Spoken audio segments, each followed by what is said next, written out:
Britain is heading to the ballot box for its first December election in almost a century. It could decide both the fate of the UK's departure from the European Union and the future of the world's fifth largest economy. So how does Britain's voting system work?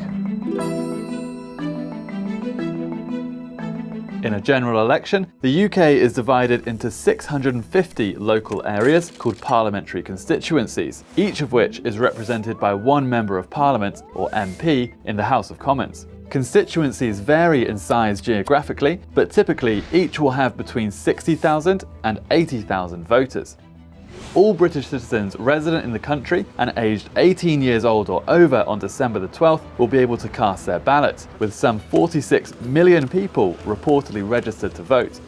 Voters choose one person from a list of candidates to represent their local area, and the candidate that receives the most votes wins. All of the elected MPs then enter Parliament to sit in the House of Commons and represent the people in their constituency.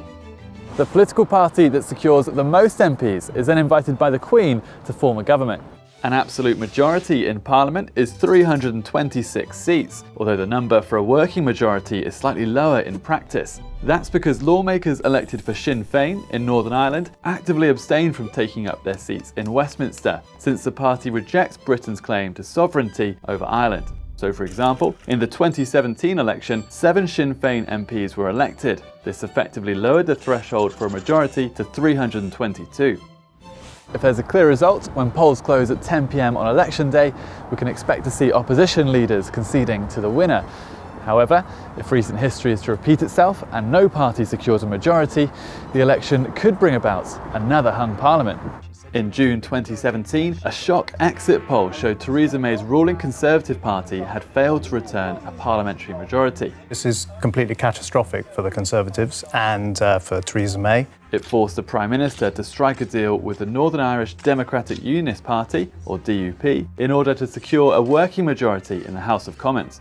If there is no clear winner this time around, parties could look to create a formal alliance together. That way, they can bolster their chances of securing enough votes to pass laws in Parliament. As the incumbent, Boris Johnson would get first try to form a government. Instead of Theresa May's agreement with the DUP, he could try to secure a formal coalition arrangement, which is what happened in 2010 between the Conservatives and the Liberal Democrats. And work together in the national interest. If Johnson is unable to form a government, he could resign and recommend the leader of the largest opposition party be given a chance to form the executive.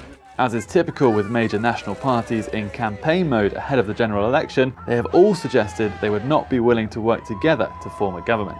Most countries around the world use proportional voting systems, meaning that a party that wins half of the total vote share also wins half of the seats in Parliament. But not in the UK. The voting system used in Westminster is known as Firstpastthepost.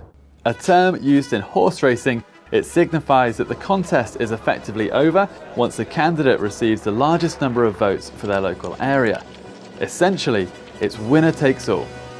The same voting system is used in Canada and India, as well as many Caribbean and African states. Advocates of Firstpastthepost say it is a simple and familiar process which usually delivers a one-party government. It allows that party to implement their plans over the duration of the Parliament. Firstpastthepost certainly has its critics, with many quick to point out that the winning MP usually receives less than half of the vote. In most constituencies, the majority of people actually end up voting against the winning candidate rather than for them. MPs are sometimes elected on a vote share as low as 35%, leaving the losing parties with 65% of the vote.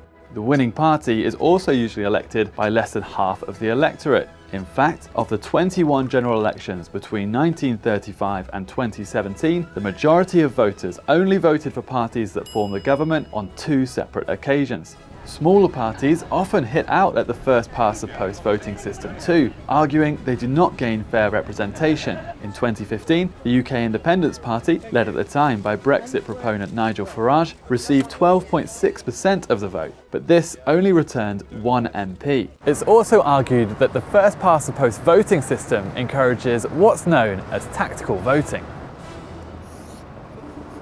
Take so-called safe seats. If you're a voter that lives in a constituency that usually returns a Labour MP, for example, you may feel there is little point in backing a Conservative candidate because they are unlikely to be elected. When this happens, and it happens a lot, voters may choose to vote against a candidate they dislike rather than for one they prefer. Or they might not vote at all. Around 2/3 of constituencies in the UK are considered safe seats. In 2011, the British public was given a chance to change Westminster's voting system with the alternative vote referendum, but the electorate overwhelmingly rejected this option.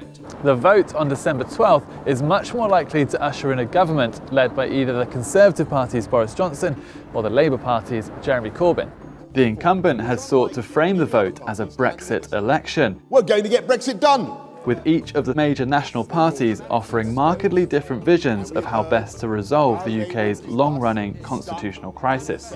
Johnson, who had promised to deliver Brexit by October 31st, come what may, do or die, demanded a general election after Parliament frustrated his attempts to ratify his last-minute divorce deal with the EU. As the leader of the centre-right Conservatives, Johnson said that if his party wins, he will get lawmakers to ratify his Brexit divorce deal before the end of January. By comparison, Corbyn's Labour Party has indicated they would need slightly longer to resolve Brexit. The centre-left opposition has said it will negotiate a new withdrawal agreement with the bloc within 6 months of the election. Labour would then seek to hold a national referendum on whether to leave on the terms it has agreed, which it says will mean maintaining very close ties between Britain and the EU, or to remain. Corbyn, the veteran socialist leader of Labour, has said he will stay neutral in such a referendum. We can't go on forever being divided by how people voted in 2016. He's argued it's right to try to appeal to both the 52% of people who voted Brexit and the 48% of people that voted to remain. Meanwhile, the pro-EU Liberal Democrats are trying to woo voters away from bigger parties by promising to scrap Brexit altogether. Jo Swinson, the leader of the centrist party, has said the fast-approaching vote is a moment for seismic change. Almost all politicians were in agreement that a pre-Christmas election was necessary to try to break a cycle of inaction over Brexit. And major parties are now scrambling to attract weary voters in a bid to end years of political crisis. Thanks for watching. If there's any other topics you think we should be covering, please do let us know. See you next time.